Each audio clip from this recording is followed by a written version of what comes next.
الحمد لله رب العالمين والعاقبة للمتقين الصلاة والسلام عليك يا رسول الله وعلى آلك وأصحابك يا حبیب اللہ۔ حمد و صلوات کے بعد میرے معزز سامعین و ناظرین، السلام علیکم ورحمۃ اللہ وبرکاتہ۔ جیسا کہ آپ کے علم میں ہے کہ ہمارے مسجد کے امام صاحب بھی اس کے بعد خطاب فرمائیں گے، ایک مہمان بھی ہیں وہ بھی خطاب فرمائیں گے۔ 15-20 منٹ چند باتیں آپ کے سامنے رکھوں گا۔ اللہ تعالیٰ میری زبان پر کلمہ حق جاری فرمائے۔ جیسا کہ آپ کے علم میں ہے کہ 22 جمادی الاخری یوم وصال ہے، یوم وفات ہے امام المتقین، خلیفہ رسول، خلیفہ اول، امام العاشقین حضرت ابو بکر صدیق رضی اللہ تعالی عنہ کا۔ حضرت ابو بکر صدیق کے بارے میں دیکھا جائے تو قرآن پاک کی متعدد آیات آپ کی شان، آپ کی فضیلت، آپ کے تقوی پر دلالت کرتی ہیں، اور متعدد احادیث آپ کی شان میں، آپ کے مرتبے میں وہ وارد ہیں۔ چند آیات قرآن پاک کی آپ کے سامنے رکھوں گا۔ سب سے پہلے جس آیت کے الفاظ میں حضرت ابو بکر کو صحابی کہا گیا، تو یہاں سے ثابت ہوتا ہے کہ جو حضرت ابو بکر صدیق رضی اللہ تعالیٰ عنہ کی صحابیت کا انکار کرتا ہے، ان کو صحابی نہیں مانتا، وہ دائرہ اسلام سے باہر ہو جائے گا۔ اللہ قرآن میں فرماتا ہے اذ یقول لصاحبہ لا تحزن ان اللہ معنا، یہ پہلی آیت۔ نبی پاک نے فرمایا حضرت ابو بکر صدیق سے، آیت کا مفہوم ہے کہ غم نہ کرو، اللہ ہمارے ساتھ ہے، غار ثور میں ہم اکیلے نہیں ہیں، گھبرانے کی ضرورت، کوئی کافر ہمارا کچھ کر سکتے نہیں ہے، ہمارے ساتھ کون ہے؟ اللہ ہمارے ساتھ ہے۔ تو جس کے ساتھ اللہ ہو، صدیق کے ساتھ بھی اللہ ہو، اللہ کے رسول کے ساتھ بھی اللہ ہو، تو ان کی شان، ان کی فضیلت کا کون اندازہ کر سکتا ہے؟ دوسری آیت 24واں پارہ، والذی جاء بالصدق وصدق به اولئک هم المتقون۔ مفسرین کے اس آیت کے بارے میں 5 اقوال ہیں، لیکن حضرت علی اور دیگر مفسرین فرماتے ہیں کہ اس آیت میں حضرت ابو بکر صدیق نبی پاک صلی اللہ تعالی علیہ وسلم جو اللہ کی طرف سے لے کر آئے، جو حق لے کر آئے، اس کی تصدیق کس نے کی ہے؟ حضرت ابو بکر نے اس کی تصدیق کی ہے، اور یہی متقی ہیں، یہی ڈرنے والے ہیں۔ نبی پاک فرماتے ہیں کہ میں نے جس کو کہا کہ میں اللہ کا نبی ہوں، اس نے کوئی دلیل، کوئی معجزہ مانگا۔ ابو بکر صدیق ہیں، میں نے کہا میں اللہ کا نبی ہوں، نہ کہا میں مانتا ہوں، انہوں نے کہا میں مانتا ہوں۔ نبی پاک جو کچھ لے کر آئے، حضرت ابو بکر صدیق نے اس کی تصدیق کی ہے، اور اللہ ان کو فرماتا ہے کہ یہ متقی ہیں۔ ایمان لانے کے بعد سب سے بڑا درجہ، سب سے بڑا مرتبہ متقی کا ہے۔ میں کہوں میں متقی ہوں، امام صاحب کسی کو کہیں یہ متقی ہے، پھر مفتی صاحب کہیں یہ متقی ہے، حضرت ابوبکر صدیق کو اللہ فرماتا ہے کہ یہ متقی ہے، اللہ فرماتا ہے۔ اور قرآن میں کیا ہے؟ اعدت للمتقین، جنت تیار کی گئی ہے متقی لوگوں کے لیے، جنت تیار کی گئی ہے متقی لوگوں کے لیے۔ یہ دوسری آیت جس میں آپ نے حضرت ابوبکر کی شان سنی۔ تیسری آیت حضرت ابوبکر صدیق کے خالہ زاد بیٹے حضرت مصطح، حضرت عائشہ صدیقہ رضی اللہ تعالی عنہ پر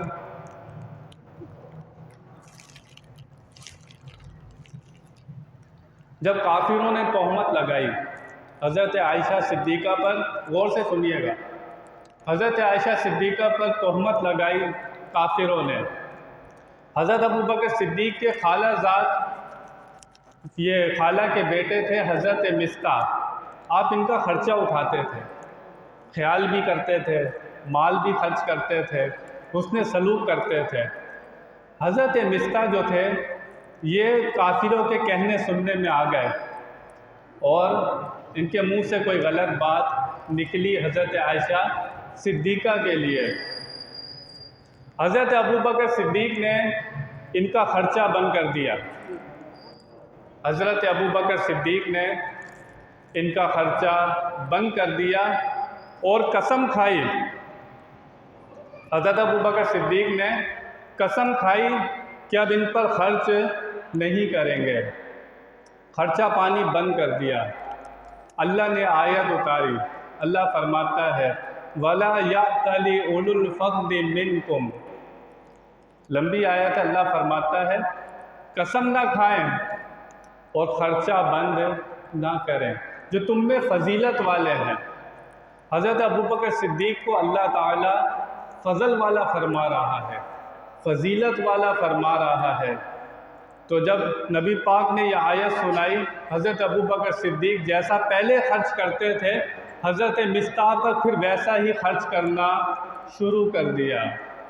اللہ جس کو فضل والا فرمائے، جس کو فضیلت والا فرمائے، اس کی شان کتنی ہوگی۔ ان کو تقوی والا فرما رہا ہے۔ 3 آیتیں، چوتھی آیت حضرت بلال پر امیہ بڑا ظلم کرتا تھا، ایمان لے آئے تھے حضرت بلال، بہت ظلم کرتا تھا امیہ۔ نبی پاک نے فرمایا کوئی ہے ہمارے بلال کا چارہ کرے، حضرت ابوبکر صدیق گئے حضرت بلال کو آزاد کرانے کے لیے، جتنا اس نے مال مانگا ابوبکر صدیق نے دے دیا، کوئی کمی بیشی، جتنا اس نے مانگا آپ نے دے دیا، حضرت بلال کو آزاد کروا لیا۔ یہ کفار کہنے لگے کہ بلال کا کوئی احسان ہوگا ابوبکر صدیق پر جو اتنا مال خرچ کر دیا، کوئی احسان ہوگا۔ اللہ نے آیتیں اتاری، اعتراض کون کر رہا ہے؟ کفار۔ آیت اللہ اتار رہا ہے وَسَيُجَنَّبُهَا الْأَتْقَى، اللہ دور رکھے گا وہ جو سب سے زیادہ اللہ سے ڈرنے والا ہے، اس کو دوزخ سے دور رکھے گا۔ پھر اللہ نے آپ کو متقی فرمایا، حضرت ابوبکر صدیق کو پھر متقی فرمایا۔ اب اللہ فرماتا ہے الذی یؤتی مالہ یتزکیٰ، یہ جو مال خرچ کرتے ہیں تو ستھرا مال ہے، وما لأحد عنده من نعمة تجزیٰ، اور حضرت ابوبکر صدیق پر کسی کا احسان نہیں ہے، الا ابتغاء وجہ ربہ الاعلی، وہ تو اللہ کی رضا حاصل کرنے کے لیے مال خرچ کرتے ہیں۔ حضرت بلال کو آزاد کرایا تھا، کفار نے کیا کہا کہ کوئی احسان ہوگا، اللہ نے فرمایا کوئی احسان نہیں ہے، یہ مال خرچ کرتے ہیں اللہ رسول کو راضی کرنے کے لیے۔ حضرت ابوبکر صدیق مال خرچ کرتے ہیں اللہ رسول کو راضی کرنے کے لیے، وَلَسَوْفَ يَرْضَىٰ، اور ان قریب اللہ بھی ان سے راضی ہوگا۔ دوسری جگہ اللہ فرماتا ہے وَكُلًّا وَعَدَ اللَّهُ الْحُسْنَىٰ، اللہ نے تمام صحابہ سے بھلائی کا وعدہ کر لیا ہے۔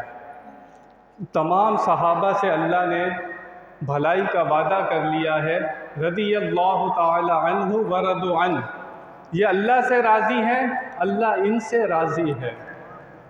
جس صحابہ کی اتنی شان ہو، جس صحابی کی اتنی شان ہو، اس کے بارے میں آیت نازل ہو۔ آج کوئی کہے کہ میں حضرت ابوبکر صدیق کو مسلمان نہیں مانتا، اسلام میں رہ سکتا ہے وہ؟ ایسی بات کرنے والا جو صحابہ کے بارے میں غلط بات کرے، وہ ان قرآن پاک کی آیات کا کیا جواب دے گا؟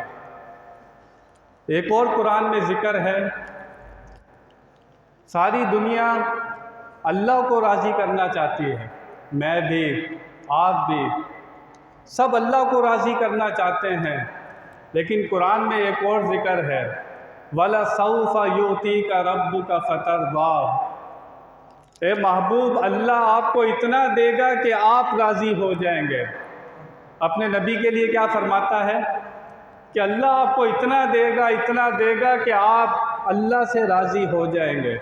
ساری دنیا اللہ کو راضی کرنا چاہتی ہے، اللہ اپنے محبوب کو راضی کرنا چاہتا ہے۔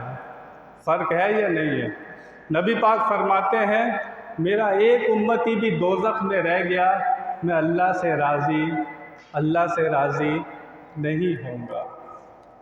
یہ اللہ تعالیٰ کا محبت ہے، وہ اپنے محبوب کو راضی کرنا چاہتا ہے۔ نبی پاک نے کچھ عرصہ بیت المقدس کی طرف منہ کر کے نماز پڑھی، جو ہمارا پہلا قبلہ ہے۔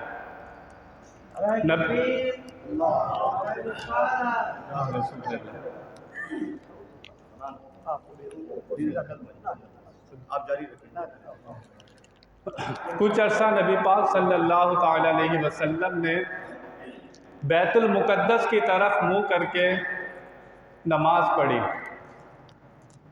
نبی پاک کو خیال آیا، نماز ہو رہی ہے، نماز میں خیال آیا کہ ہمارا کعبہ ابراہیمی ہونا چاہیے، ہمارا کعبہ ابراہیمی ہونا چاہیے۔ نماز میں خیال آ رہا ہے، خیال کہاں پر آ رہا ہے؟ نماز میں خیال آ رہا ہے کہ ہمارا کعبہ ابراہیمی ہونا چاہیے۔ جبریل امین آئے، نبی پاک کا پیغام لے کر آسمانوں پر گئے، پیغام لے کر آسمانوں پر گئے۔ نبی پاک آسمان کی طرف دیکھ رہے ہیں۔ اللہ قرآن میں فرماتا ہے قَدْ نَرَىٰ تَقَلُّبَ وَجْهِكَ فِي السَّمَاءِ، قرآن میں اللہ فرماتا ہے محبوب تیرا آسمان کی طرف دیکھنا ہم دیکھ رہے ہیں۔ نماز میں نبی پاک آسمان کی طرف دیکھ رہے ہیں کہ جبریل گیا تھا ابھی تک واپس کیوں نہیں آیا؟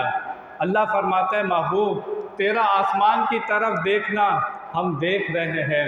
نبی پاک نے کیا چاہا تھا کہ ہمارا کعبہ ابراہیمی ہو جائے۔ اللہ فرماتا ہے فَلَنُوَلِّيَنَّكَ قِبْلَةً تَرْضَاهَا، ہم آپ کو اسی طرف پھیر دیں گے جس میں آپ کی رضا ہے، جس کعبے کو آپ چاہتے ہیں ہم آپ کو اسی طرف پھیر دیں گے۔ ساری امت اللہ کو راضی کرنا چاہتی ہے، اللہ اپنے محبوب کو راضی کرنا چاہتا ہے۔ ایک حدیث شریف، تاروں بھری رات تھی، حضرت عائشہ صدیقہ رضی اللہ تعالیٰ عنہ نبی پاک سے عرض کرتی ہیں یا رسول اللہ، یہ آسمان پر جتنے تارے ہیں کیا کسی کی اتنی بھی نیکیاں ہیں؟ آسمان پر جتنے تارے ہیں کیا کسی کی اتنی نیکیاں ہیں؟ نبی پاک یہ نہیں فرماتے کہ عائشہ آدم علیہ السلام سے لے کر قیامت تک کتنے لوگ آئیں گے، کہاں کہاں نیکیاں کریں گے، چھپ کر کریں گے، ظاہر کریں گے؟ نبی پاک یہ نہیں فرماتے۔ آج سائنس نے اتنی ترقی کی ہے، یہ آسمان کے تارے گن سکتے نہیں ہے۔ نبی پاک فرماتے ہیں ہاں، حضرت عمر فاروق کی اتنی نیکیاں ہیں جتنے آسمان کے تارے ہیں۔ نبی پاک یہ بھی جانتے ہیں کہ کس کی کتنی نیکیاں ہیں، یہ بھی جانتے ہیں۔ آج تو لوگ بحث کرتے ہیں نا کہ نبی پاک کے پاس علم غیب تھا یا نہیں تھا، آج بحث ہوتی ہے اس کے اوپر، بہت بحث کرتے ہیں۔ سب سے موٹی بات کروں، ہمیں فرشتے نظر آتے ہیں؟ ہمیں فرشتے نظر نہیں آتے، غیب ہیں۔ فرشتوں کو خدا نظر نہیں آتا، اللہ غیب الغیب ہے۔ فرشتوں کو خدا نظر نہیں آتا۔ خدا کا پتہ کس نے بتایا ہے؟ خدا کا پتہ کس نے بتایا ہے؟ اس غیب الغیب کا پتہ نبی پاک نے بتایا ہے۔ کوئی جانتا تھا اللہ کون ہے؟ اس سے بڑا کوئی غیب ہے؟ معراج میں آسمانوں پر بلا کر، لامکاں پر بلا کر خود اپنا دیدار کرایا، اس کے بعد کوئی غیب بچتا ہے؟ اللہ سے بڑا کوئی غیب نہیں ہے۔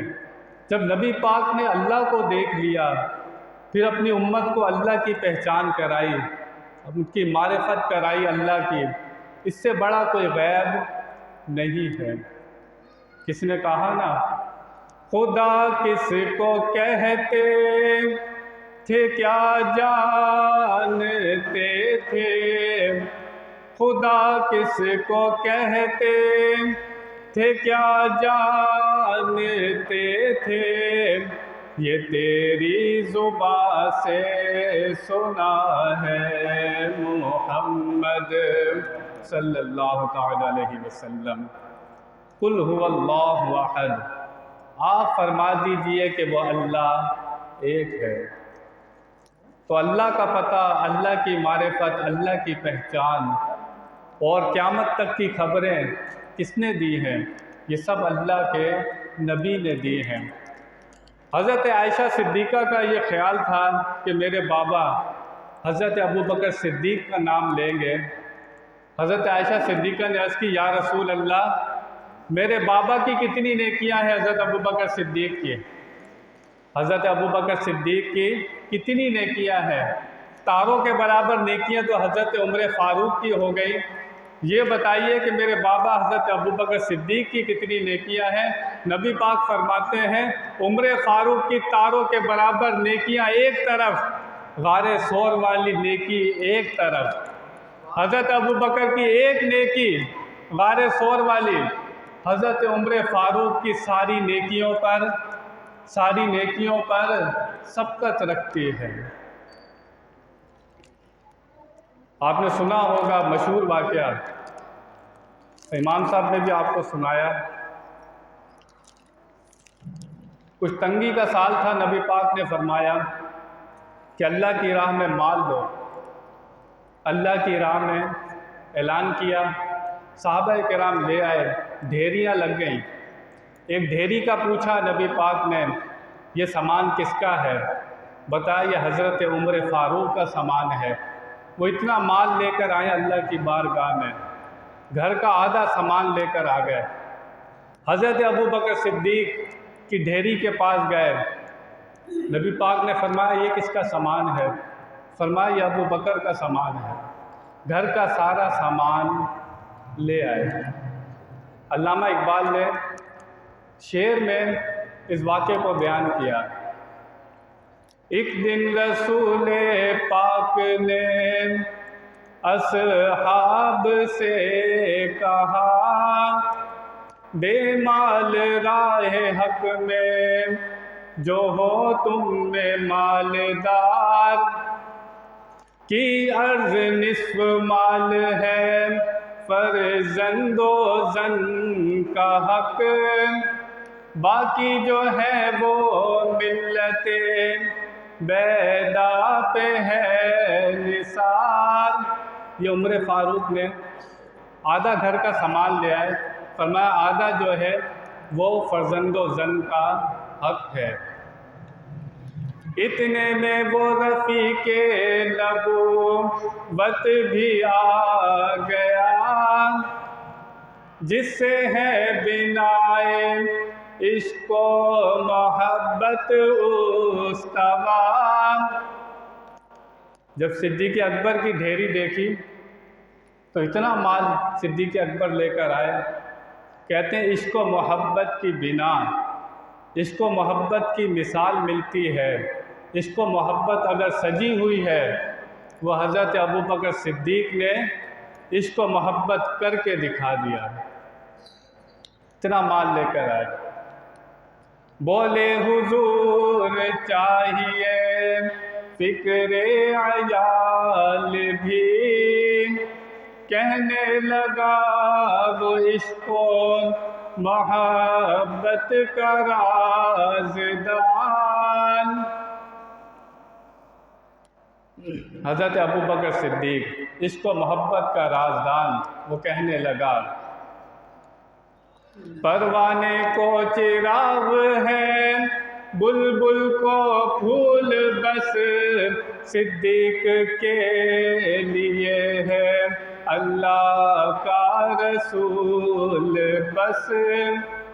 گھر والوں کے لیے کیا چھوڑ کر آ گئے؟ اللہ اور اس کا رسول چھوڑ کر آ گیا ہوں. مجدد الفسانی نے لکھا اس پوری کائنات میں نبی پاک صلی اللہ علیہ وسلم جیسا کوئی پیر نہیں ہوا، ابو بکر صدیق جیسا کوئی مرید نہیں ہوا. نبی پاک نے فرمایا حضرت علی سے کہ علی تیری مثال عیسیٰ ابن مریم جیسی ہے. کچھ لوگ تیری محبت میں مارے جائیں گے، کچھ تیری عداوت میں مارے جائیں گے. نبی پاک نے پہلے بتا دیا تھا کہ علی تیرے بارے میں دو گروہ بنیں گے، محبت میں مارے جائیں گے، عداوت میں مارے جائیں گے. لوگوں نے اتنی محبت کی، کسی نے خدا کہہ دیا، کسی نے نبی پاک سے بڑھا دیا، کسی نے نبی پاک کے برابر کا درجہ دیا، کسی نے ابو بکر صدیق پر فضیلت دی. وہ لوگ محبت میں مارے گئے، غلو کیا انہوں نے. نبی پاک نے پہلے بتایا تھا، فرمایا تیری دشمنی میں مارے جائیں گے. خارجی ممبروں پر گالیاں دی حضرت علی کرم اللہ وجہ الکریم کو، برا بلا کہا حضرت علی کرم اللہ وجہ الکریم کو. محبت میں مارے گئے، دشمنی میں مارے گئے. اہل سنت و جماعت وہ جماعت ہے حضرت علی کو اسی طریقے سے مانتے ہیں جیسے نبی پاک نے بتایا ہے، جیسے صحابہ کرام مانتے تھے. اہل سنت وہ واحد جماعت ہے. باقی اب جتنے فرقے دیکھیں 73 فرقے ہوں گے، ایک جنت میں جائے گا، ایک جنت میں جائے گا، 72 دوزخ میں جائیں گے. آپ جس میں دیکھیں گے نا یہ حسد کی وجہ سے بنے ہیں. کوئی صحابہ کا گستاخ ملے گا آپ کو، کوئی اہل بیت کا ملے گا، کوئی اولیاء اللہ کا گستاخ ملے گا. کسی کے نبی پاک کے بارے میں عقیدے صحیح نہیں ہے، کوئی اللہ کے بارے میں نظریات صحیح رکھتا نہیں ہے. اہل سنت و جماعت وہ واحد جماعت ہے جس کا ایک ایک عقیدہ قرآن و حدیث کے مطابق ہے. ایک ایک عقیدہ قرآن و حدیث کے مطابق ہے. وہ اللہ نے جتنے ولی بنائے، داتا صاحب کو دیکھیں، غوث پاک کو دیکھیں، جتنے ولی ہوئے سارے سنیوں میں ہوئے، سارے سنیوں میں ہوئے. دوسروں میں کوئی اللہ کا ولی نہیں ہوا. اہل سنت و جماعت کے سچے ہونے کی ایک سب سے بڑی دلیل یہ بھی ہے کہ اللہ کے جتنے دوست ہیں وہ سارے سنی ہیں، وہ سارے سنی ہے. یہ واحد جماعت ہے جس میں آپ کو ادب ملے گا، تعظیم ملے گی اللہ کی، اس کے رسول کی. ہم صحابہ کے بھی غلام ہیں، اہل بیت کے بھی غلام ہیں، اولیاء اللہ کے بھی غلام ہیں. ہم سب کی ادب کرتے ہیں، سب کا تعظیم کرتے ہیں. اللہ تعالی ہماری نسلوں میں ادب پیدا کرے. اللہ تعالی ہمیں ان باتوں پر عمل کرنے کی توفیق عطا فرمائے. بیان میں کوئی غلطی ہو اللہ کی بارگاہ میں توبہ کرتا ہوں. وآخر دعوانا ان الحمد للہ رب العالمین.